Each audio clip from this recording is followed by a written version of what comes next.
Morning students. आज हम कक्षा 11वीं विषय भूगोल अध्याय 3 अपवाह तंत्र पढ़ेंगे, है ना। तो अपवाह तंत्र के अंतर्गत आज हम भारत के अपवाह तंत्रों के बारे में पढ़ेंगे, ठीक है। तो भारत के दक्षिण में हिंद महासागर है।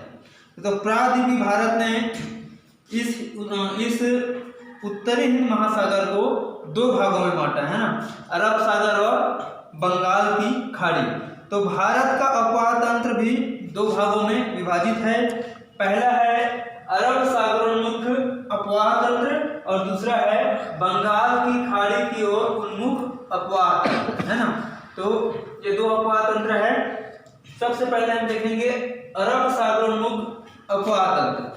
तो सिंधु तथा सहायक नदियों में झेलम, चिनाब, रावी, व्यास, सतलज, है ना, हिमालय से निकलकर भारत व पाकिस्तान में बहती हुई ये अरब सागर में जाकर के मिलती है।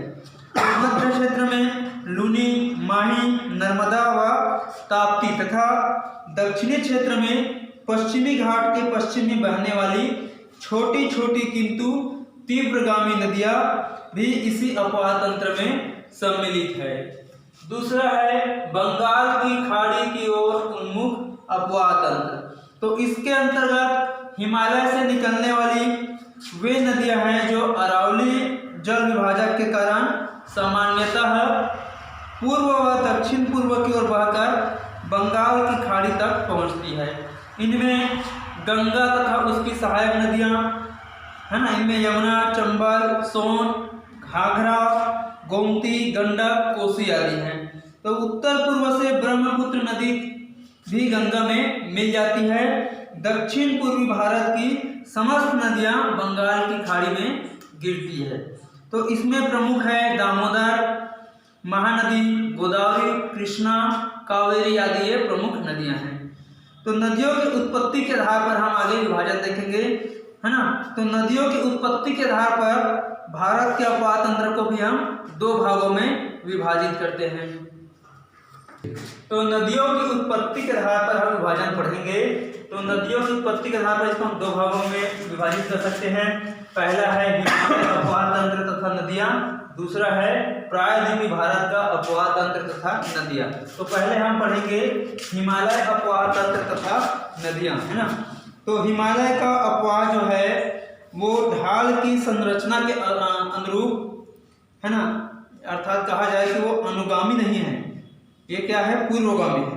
तो भारत की सिंधु, ब्रह्मपुत्र, तीस्ता तथा नेपाल की अरुण नदियां हिमालय के जन्म के पूर्व से ही उत्तर से दक्षिण की ओर बहती थी, और जब हिमालय की उत्पत्ति हुई तब वे नदियां अपने पुराने मार्गों पर बहती रही, अतः उनको तीव्र अपरदन करना पड़ा।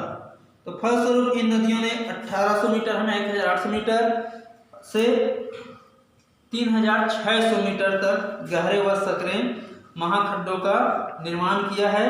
इस अपवाह तंत्र को हम निम्नलिखित 3 तंत्रों में, अपवाह तंत्रों में बांटते हैं। तो हिमालय अपवाह तंत्र की नदियों में, हिमालय अपवाह तंत्र तथा उसकी नदियों को 3 भागों में विभाजित किया जाता है, ठीक है।